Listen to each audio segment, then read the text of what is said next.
அனைவருக்கும் வணக்கங்க. இன்றைக்கி நம்ம உடற்கழித்துறை வகுப்பில் பார்த்தீங்கன்னா நம்ம லாஸ்ட் கிளாஸில் பேட்மிண்டன் பார்த்துருக்கோம். இப்போ பேட்மிண்டனில் வந்து ஒரு சில ஒலிம்பிக் வந்து எந்த வருடங்களில் நம்ம இன்ட்ரடியூஸ் பண்ணி பார்த்துக்கலாங்க. அதுபோக டைமென்ஷன் அண்ட் எக்யூப்மெண்ட் பற்றி பார்க்கலாங்க. இப்போ பார்த்தீங்கன்னா இப்போ ஃபஸ்ட் பாயிண்ட் பார்த்தீங்கன்னா 1972 முனிச்சின்ற ஒலிம்பிக் வந்து ஃபஸ்ட்டு டெமான்ஸ்ட்ரேஷன் பண்ணியிருக்காங்க. அடுத்து பார்த்தீங்கன்னா செகண்டு இப்போ 1992 பார்சிலோனா ஒலிம்பிக் அது யார் இருக்குன்னு பார்த்தீங்கன்னா ஒலிம்பிக் கொண்டு வந்திருக்காங்க. அது சிங்கிள்ஸ்க்கும் டபுள்ஸ்க்கும் கொண்டு வந்திருக்காங்க.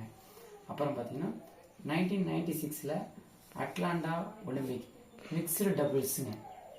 அடுத்தது 1966 Commonwealth games Kingston Jamaica 5 discipline கொண்டு வந்திருக்குங்க.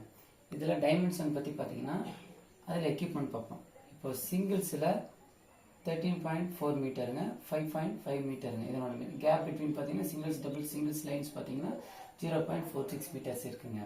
இப்போ டபுள்ஸில் பார்த்தீங்கன்னா 13.40 மீட்டருங்க, 6.10 meter. Gap between singles and doubles long service லைனுங்க. இது வந்து பார்த்தீங்கன்னா 0.76 மீட்டர்ஸ் வருதுங்க.